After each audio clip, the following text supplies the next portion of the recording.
Shalom, perkenalkan nama saya Latari, saya mahasiswa dari AKN Kupang, Program Studi Pendidikan Agama Kristen, kelas A semester 6, dengan NIM 101-2021-0228. Tujuan saya membuat video ini untuk menuju tugas mata kuliah micro teaching. Di sini saya akan membawa materi keterampilan menjelaskan. Selamat menyaksikan. Shalom anak-anak, bagaimana kabar kalian hari ini? Ibu berharap bahwa kalian semua berada dalam keadaan baik-baik ya. Anak-anak, sebelum kita memulai pelajaran kita pada hari ini, mari kita menghadap Tuhan dalam doa. Kita berdoa. Tuhan, terima kasih karena Engkau telah menjaga melindungi kami dari perjalanan hingga tiba di sekolah ini dengan selamat. Tuhan, sekarang kami akan belajar. Mari Engkau berkati dari awal, pertengahan hingga berakhir perjalanan kami dengan baik. Terima kasih Tuhan Yesus. Haleluya. Amin. Baik anak-anak, Ibu absen dulu ya untuk mengecek kehadiran kalian. Rizka, Yanti, Christian, Anto. Oke, hadir semua ya. Anak-anak, sebelum kita masuk pada materi hari ini, Ibu ingin bertanya dulu kepada kalian, siapa yang masih ingat dengan materi minggu lalu? Ya, betul. Anak-anak, sekarang kita akan masuk pada materi selanjutnya, yaitu pengampunan Allah. Sejak manusia jatuh ke dalam dosa, Allah telah merencanakan penyelamatan bagi manusia. Hal itu terbukti melalui peristiwa air bah di mana Allah memusnahkan bumi dan seluruh isinya, namun menyelamatkan satu keluarga yang hidup menurut ajarannya. Nuh dan keluarganya serta tumbuhan dan hewan berpasang-pasangan yang ada bersama mereka diselamatkan oleh Allah. Peristiwa air bah membuktikan bahwa kejahatan manusia sangat menyakiti Allah. Namun, Dia tetap mengampuni dan menyelamatkan manusia yang hidup benar di hadapannya. Allah tidak pernah berhenti melakukan karya penyelamatannya, dari dahulu sampai sekarang hingga masa yang akan datang. Mengapa Allah harus mengutus Yesus datang ke dunia untuk mengampuni serta menyelamatkan manusia? Berikut ini beberapa alasan Allah mengutus Yesus turun ke dunia. Yang pertama, karena Allah mengasihi manusia. Sebesar apapun kekecewaannya terhadap kita manusia, hal itu tidak mengurangi cintanya yang begitu dalam pada manusia.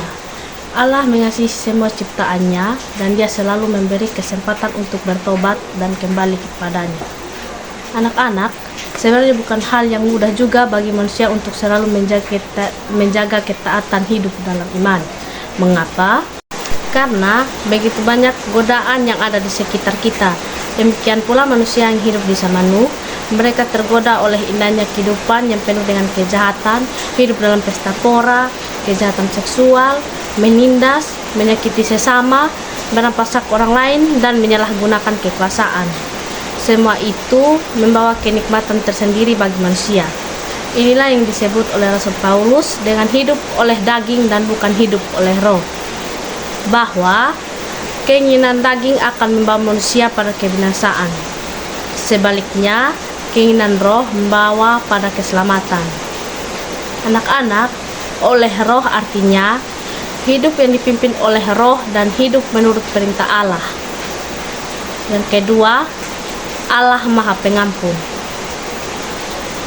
Allah bersedia mengampuni manusia yang bertobat dan berbalik padanya. Ketika Yesus ditanya berapa kali kita harus mengampuni orang yang bersalah kepada kita, jawab Yesus 70 kali 7 kali. Artinya, pengampunan itu tak terbatas. Setiap kali kamu dapat mengampuni sesama, seperti yang dikatakan oleh Rasul Paulus bahwa kita harus mengampuni orang lain seperti Kristus telah mengampuni kita. Yang ketiga, karena Allah adalah penyelamat. Dia sudah berulang kali menyelamatkan manusia melalui para nabi yang diutusnya. Akhirnya Dia rela hadir ke dunia dalam diri Yesus Kristus, putranya. Allah turun ke dalam dunia untuk menyelamatkan manusia. Mengapa? Karena manusia yang berdosa tidak akan mampu menyelamatkan sesamanya, sehingga Allah bertindak mendatangi manusia secara langsung untuk menyelamatkan manusia. Anak-anak, Yesus Kristus adalah Tuhan dan manusia. Bagaimana mungkin? Dia lahir sebagai manusia, merasakan semua yang dapat dirasakan oleh manusia. Dia menjadi lapar, haus, sedih, dan juga dapat marah. Dia juga merasakan penderitaan seperti manusia lainnya. Namun, dia tidak berdosa karena dikandung dari Roh Kudus. Dia adalah Tuhan yang bangkit dari antara orang mati, menembus dosa manusia. Tidak ada seorang manusia pun yang dapat melakukan tindakan seperti yang telah dilakukan oleh Yesus.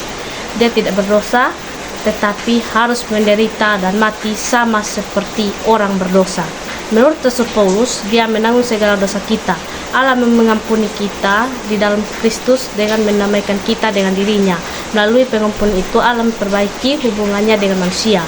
Menurut Rasul Paulus, manusia adalah orang-orang yang berutang, yaitu utang dosa, dan Kristuslah yang telah membayar lunas utang dosa kita melalui darahnya.